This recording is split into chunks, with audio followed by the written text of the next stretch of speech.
Greetings, dear learners. I am Faculty of Social Science at SRN International School, Jagatpura, Jaipur, and I welcome you all to the Knowledge Center of SRN.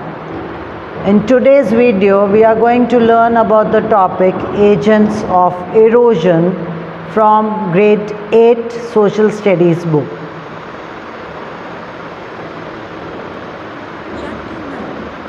Agents of erosion. We have seen that the landforms on the surface of the earth are the product of exogenous or external process. Of the exogenous process, we have studied the process of weathering, and in this video we are going to learn about the process like erosion, transportation and deposition.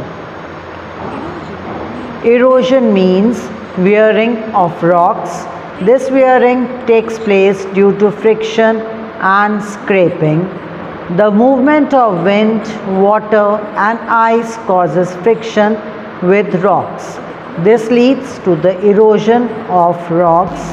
Therefore, wind, rivers, glacier, sea waves and groundwater are the agents of erosion.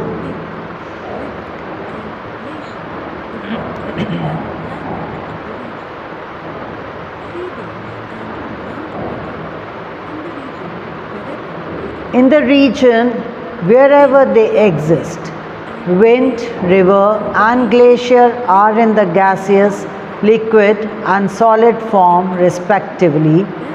In other words, there is a difference in the density of the matter forming these agents of erosion.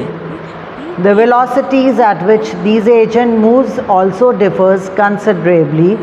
Hence, their ability to work also differs. As a result, we find the difference in the landform produced by them. Erosion and transportation. The cover of the rocks on the surface of the earth keeps on getting removed. Hence, these processes are together referred to as a process of denudation. Agents of erosion, that is wind, river and glacier. The river. Some of the rainwater falling into the ground seeps through it and some gets evaporated.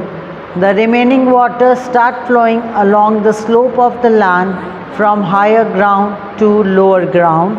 Such flow of water are named rills, gullies, streams, rivers, etc. depending on their volume of water.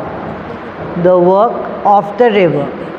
The intensity of the work of a river depends on factors like the slope of the land, velocity of the flow, types of rocks discharged in the river and the amount of load. The beds of the river as well as its banks are cut by speedily flowing stream of water as well as the load moving with it. Moreover, the sand, stone, etc. in the flow also break as they collide. The following landforms are formed due to these processes of erosion. Gorge. In mountainous areas, a river flows with a great speed. Therefore, the bed of the river gets eroded more than its banks. This gives rise to a gorge that has steep banks and narrow bed. For example, the gorges of the river VIII in Thane district, the river Ulhas in Raigad district. V-shaped valley. Over a period of time, the amount of load in the flow starts increasing. More and more energy of the river gets consumed in transporting the mineral. As a result, there is less erosion of the bed. However, the erosion along the banks and the slope of river valley increases. Hence, the slope recedes and the valley with near vertical side becomes wider, resembling the letter V. We will find numerous V-shaped valleys in the Western Ghats. Potholes. At times, the rocks in the riverbed have joints, stones, and pebbles get trapped in such joints. Due to the stream of water, this trapped material starts moving in a circular manner. This leads to the formation of depression at such a place. Such depressions are called potholes.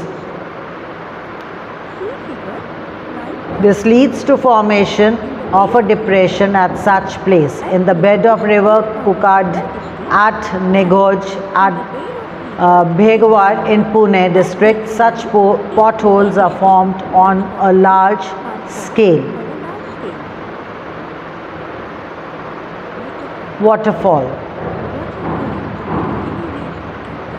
Water flowing over the hilly region at a time cascades. This gives rise to the formation of a waterfall. In some areas where the hard and soft rocks lie next to each other, the soft rocks get eroded faster than the hard ones. This leads to the difference in the height along the riverbed, and a waterfall is formed. At the bottom of the waterfall, plunge pools are formed. Garsopa Falls at Shravati River and Dhundwadar Falls on the Narmada River in our country are famous. So children, you must have understood and liked the video. Thank you.